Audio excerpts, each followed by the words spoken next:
On parle souvent du mental comme si tout se jouait uniquement dans la tête. Comme si, face au stress, à la pression ou une émotion forte, il suffisait simplement de penser autrement. Mais en réalité, ton cerveau ne travaille pas tout seul. Il reçoit en permanence des informations de ton corps. Ta respiration, ton rythme cardiaque, tes tensions, ton ventre, ta posture, ton niveau d'énergie, tout cela envoie des signaux. Et l'une des grandes voies de communication entre ton corps et ton cerveau, c'est le nerf vague. Tu peux le voir comme une autoroute intérieure, une autoroute qui relie ton cerveau à tous les organes de ton corps, dont le cœur, les poumons, le système digestif. Et son rôle n'est pas magique. Il ne va pas régler ta vie en 3 respirations, mais il participe à quelque chose d'essentiel, ta capacité à revenir vers un état plus stable. Quand tu es sous pression, ton système peut monter en alerte. Ton cœur s'accélère, ta respiration devient un peu plus courte, ton corps se tend, ton attention se rétrécit et à ce moment-là, ton cerveau reçoit un message très clair. Quelque chose est en train de se passer. Le problème, c'est que si tu restes trop longtemps, tu risques de réagir au lieu de choisir.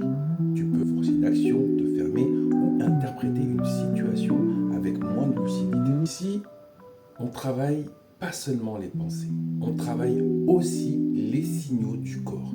Parce qu'avant de vouloir contrôler ton mental, tu dois parfois comprendre ce que ton système essaie de te dire. Le nerf vague nous rappelle une chose importante. Le calme n'est pas seulement une idée, c'est aussi un état physiologique. Et cet état peut s'entraîner. Pas en cherchant à tout contrôler, mais en apprenant à revenir progressivement dans ton axe. Tu observes ton corps, tu ralentis ta respiration, tu relâches les tensions inutiles, tu poses ton attention sur ce qui est là, au moment présent, au moment T. Et petit à petit, ton cerveau reçoit un autre message qui dit « Ah, là, pas de danger » ou « Je peux reprendre la main ». C'est là la régulation. Alors, ce n'est pas fuir la pression, ce n'est pas devenir tout mou non plus, c'est ne pas se couper de l'action. C'est créer les conditions internes pour redevenir clair, disponible et efficace. Alors, le protocole du jour est ça. Que tu montes trop haut, tu commences pas par te juger, commence par repérer. Qu'est-ce que mon corps est en train de me dire? Ralentis. Une inspiration calme et une expiration plus longue.